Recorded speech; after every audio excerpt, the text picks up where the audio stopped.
I've always respected the police. They're the people you call when things go wrong. But after that night, I don't think I'll ever see them the same way again. It was a little past midnight, and I was driving home from a late shift at work.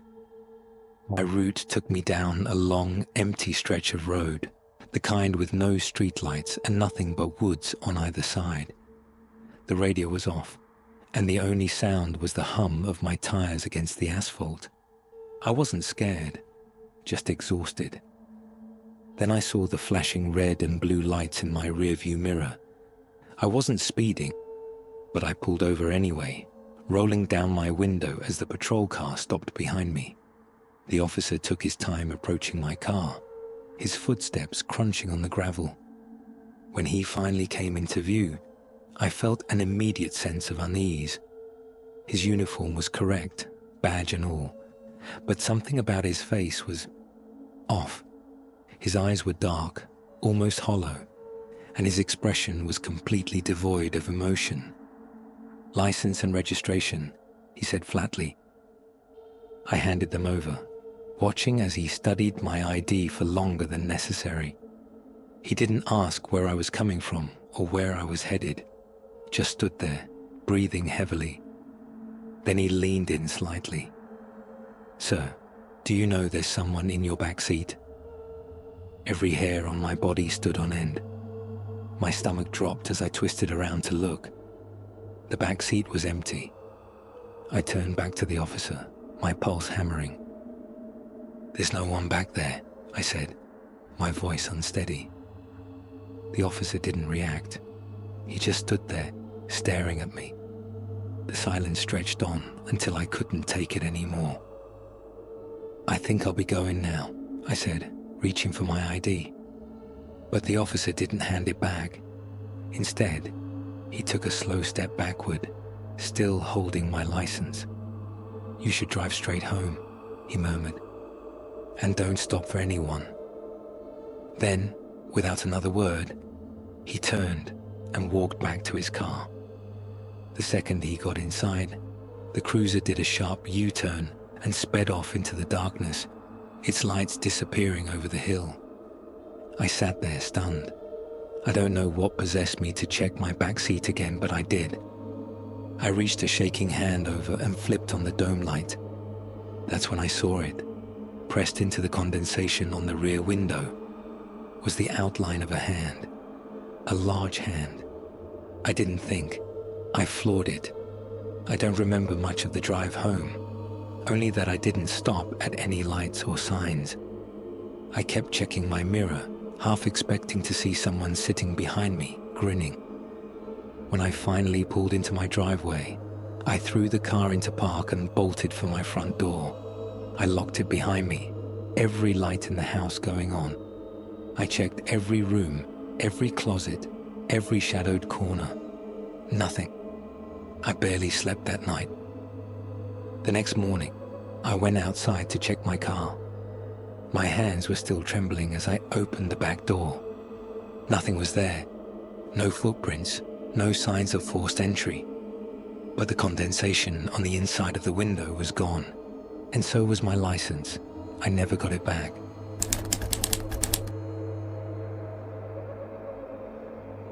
I don't tell this story often because, honestly, I still don't know what to make of it.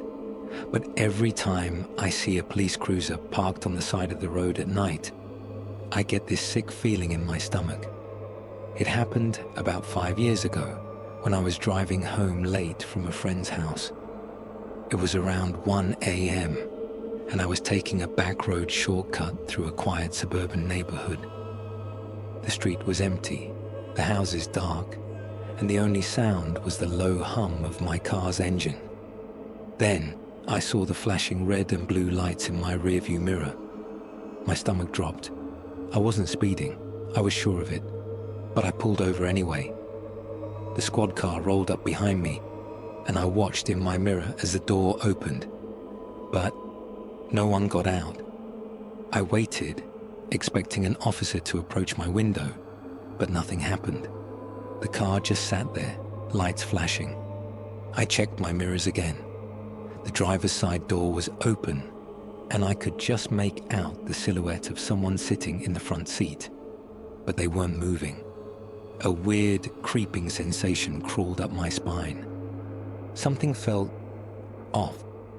I hesitated before rolling my window down slightly. Officer?" My voice sounded small, swallowed up by the quiet of the night. Still no response.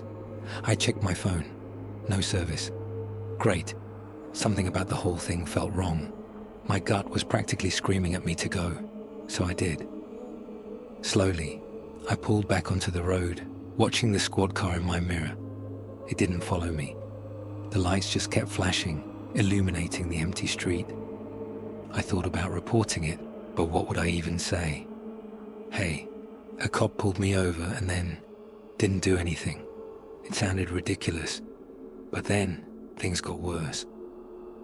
As I got closer to my neighborhood, I saw another set of flashing lights ahead, another police car parked on the side of the road. As I passed it, I glanced at the driver's seat. It was the same car, same number on the side, same open door, the same shadowy figure sitting completely still inside. My blood ran cold. There was no way it could have gotten ahead of me without me seeing it pass. I hit the gas, my heart pounding. My house wasn't far. I just needed to get home. I turned onto my street, nearly skidding into my driveway. I threw the car in park and scrambled inside, locking the door behind me.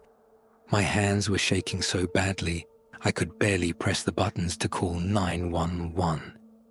When the dispatcher answered, I blurted out everything. The traffic stop, the unmoving officer, the same squad car appearing miles ahead of me. I expected her to tell me to calm down, that it was just a coincidence, but instead, she got quiet. Then, in a low, careful voice, she asked me to repeat the squad car number. I did. More silence. Then she said something that still haunts me to this day. That vehicle was decommissioned last year. The officer who drove it, he went missing on duty, never found. I don't remember much after that, just the sound of my own heartbeat thudding in my ears, the faint, lingering echo of sirens in the distance. Sirens that never seemed to get any closer.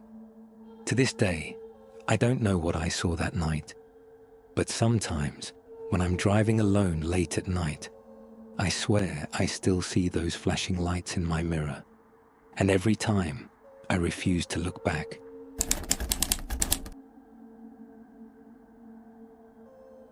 I used to live in a small town where nothing ever really happened. Crime was rare, and everyone pretty much knew each other. It was the kind of place where you could leave your doors unlocked and not think twice about it. That changed for me one night about 6 years ago. It was late, probably around 2 a.m., when I was driving home from a friend's house. The roads were empty, the only sounds being the hum of my engine and the occasional chirping of crickets in the trees that lined the highway. As I made my way down the dark, winding road leading to my neighborhood, I noticed flashing red and blue lights in my rearview mirror. Cop was pulling me over. I wasn't speeding. I hadn't run a stop sign. My registration and insurance were up to date. But in a town like this, you didn't question the police. Maybe I had a taillight out or something. I pulled over onto the shoulder, turned off the engine, and rolled down my window. The cruiser behind me sat still for what felt like too long, easily over a minute. Usually, cops approach right away, but this officer just sat in his car with the lights flashing. Finally, the driver's door opened, and a tall officer stepped out. His uniform was standard issue. Something about him felt off. His movements were stiff, unnatural. His face was partially shadowed under his hat, but I could make out a pale complexion and sunken eyes that looked strangely hollow. He approached my car slowly and stopped just short of my window. He never leaned in, never shined a flashlight inside. He just stood there, silent. Good evening, officer," I said, my voice wavering slightly. Nothing. After a few seconds of tense silence, he finally spoke. "Do you live around here?" His voice was wrong, hollow, like he was mimicking human speech but didn't quite understand how it worked. Yeah, just down the road," I stammered. Another pause. His eyes never left mine. "You should go home." That was it. No request for my license, no explanation for why he pulled me over. Just a flat statement. Something about it sent a shiver down my spine. I forced a nervous chuckle. Yeah, that's what I was doing." He didn't respond, just took a step back and slowly turned, walking back toward his car. I watched him in my side mirror. As soon as he got back inside the cruiser, the lights shut off. No headlights, no taillights, just complete darkness. I sat there for a few seconds, heart pounding, before deciding to leave. I turned my key in the ignition and pulled back onto the road. As I glanced in my mirror again, the police cruiser was gone. Just gone. There was nowhere he could have turned off, no driveways, no side roads, just dense trees on either side of the road. I drove home faster than I ever had before. The next morning, the encounter still didn't sit right with me, so I stopped by the local police station to ask if any officers had been patrolling that area the night before. The desk sergeant gave me a confused look. "There weren't any officers out on patrol last night. We only have one night shift officer, and he was responding to a domestic call across town." I felt my stomach drop. I insisted that I had been pulled over, that I had spoken to someone in uniform, but the sergeant just shook his head. "There's no record of any stops in that area. Are you sure it was a police car?" I was sure. I was positive. But there was no proof. No dash cam footage. No record of a cruiser even being in that area. To this day, I don't know who or what stopped me that night. But I know one thing. Whoever that officer was, he wasn't real.